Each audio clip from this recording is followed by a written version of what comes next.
Let's make things a little more complicated. This time we're pulling the box up the incline, but our rope that we're pulling it with is at an angle with respect to the incline. So I'm using a different angle. We'll use phi for the angle here, and theta for the angle the incline makes with the horizontal. The box is moving up the incline, and we want to draw a free body diagram and then figure out what the acceleration is if we're given the other information in the problem. So I like to fill in exactly what's working on the box. I've got the string touching the box. I've got the surface touching the box. We usually break that up into a normal force and a friction force. And since the box is going up the incline, my friction force is down, and it's kinetic friction. And my force of gravity is the only thing that can reach in from a distance, and that points toward the center of the Earth. Now I can break this up into components. What do I want to pick as my coordinate system? Well, the box is not jumping up off the incline or falling down into the incline. It's moving along the incline, and the acceleration is going to be along the incline. If the box is speeding up, the acceleration is up the hill. And if it's slowing down, the acceleration is down the hill. We don't know. We would have to be given some numbers and we could figure it out.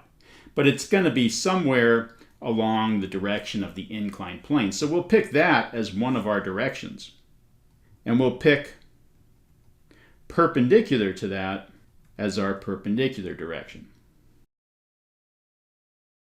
The normal force is already in this coordinate system. My friction force is already in this coordinate system.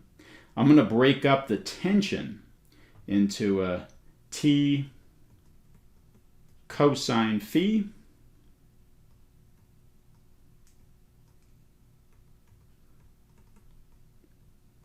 and a T sine phi. I'll use green for my tension force is now represented by these two vectors. And I'll use blue for the force of gravity. I'm going to break that up into two vectors, one that points perpendicular to the surface and one that points parallel to the surface. This one is going to be F sub g cosine theta, and this one will be F sub g sine theta. If you don't know how to get these, F sub g cosine theta and F sub g sine theta, go back and look at the previous video one more time.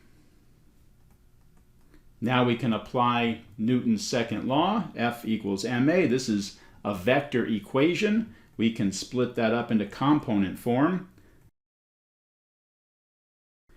Some of the forces in the parallel direction have to equal ma parallel, and I'm going to call up the incline my positive direction. Some of the forces in the perpendicular direction is ma perpendicular. And my acceleration is all in the parallel direction, so this is 0. Why do I do my perpendicular direction? Typically, it's to find the normal force. And why do I need my normal force? Because I have friction in the problem and I need normal force to find the friction force. So let's just do that direction first. I'll pick perpendicular to the surface and up as my positive direction. So if I use a blue highlighter to indicate the positive direction, I have 3 forces in that direction. 2 of them are in the positive direction, the normal force and T sine phi. 1 is in the negative direction, that's mg cosine theta, the force of gravity perpendicular to the surface, and those have to add up to be 0. Now I can go back and look at what's happening along the surface in the direction of the acceleration. I'll use a green highlighter. So the positive direction is up the incline. I've got one force in the positive direction, that's T cosine phi. Two forces in the negative direction, kinetic friction, and mg sine theta. Those all have to add up to be ma.